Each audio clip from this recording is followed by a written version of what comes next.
The most overpowered villains in the Marvel Cinematic Universe. The Marvel Cinematic Universe has introduced some of the most terrifying and powerful villains we've ever seen. From cosmic conquerors to dark entities beyond our comprehension, these villains have tested our heroes like never before.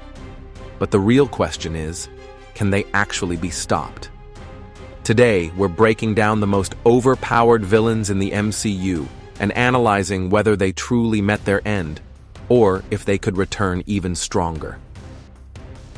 First up, we have the villain who reshaped the MCU forever, Thanos.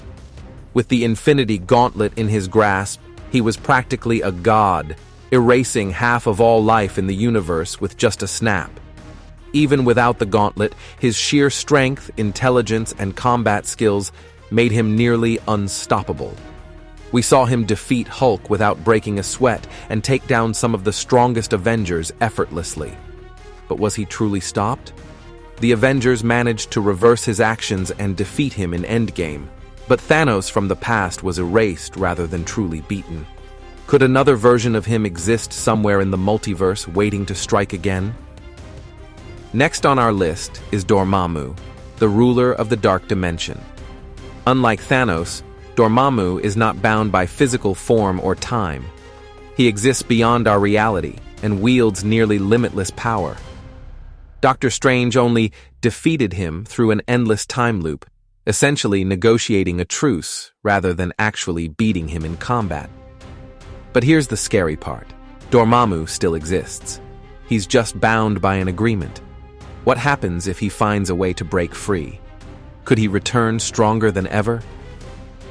If Thanos controlled the universe, Kang controls time itself. Kang the Conqueror is perhaps the greatest long-term threat the MCU has ever faced. With his advanced technology, armies of variants, and mastery over time travel, he is nearly impossible to stop. Even when one Kang is defeated, countless other versions exist, each more dangerous than the last.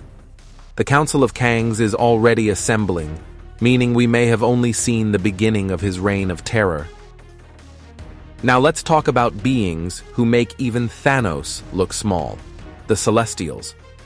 Arishem, the Prime Celestial, was introduced in Eternals and revealed that he and his kind are responsible for the creation and destruction of entire civilizations.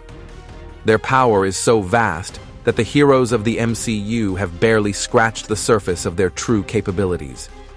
Can they be stopped? Honestly, it's hard to say. The Celestials exist on a cosmic scale, and it's unclear if anything in the MCU can truly stand against them. Gorr the God Butcher may not be as large-scale as Arishem, but he's just as deadly. Armed with the Necro Sword, he was able to kill gods with ease. His hatred for the divine made him one of the most terrifying foes Thor has ever faced. Though he was ultimately defeated, the concept of god killers remains a major threat in the MCU. If another wielder of the Necrosword appears, could they surpass Gorr's destruction? So, can these overpowered villains actually be stopped? In some cases, like Thanos and Gorr, yes, at least in their current forms. But in the cases of Dormammu, Kang, and the Celestials, their power extends beyond what the heroes of the MCU have faced so far. With the multiverse now wide open, anything is possible. These villains, or even worse ones, could return when we least expect it. What do you think? Which of these villains do you believe is truly unstoppable? Let us know in the comments. And don't forget to like and subscribe for more deep dives into the Marvel Universe.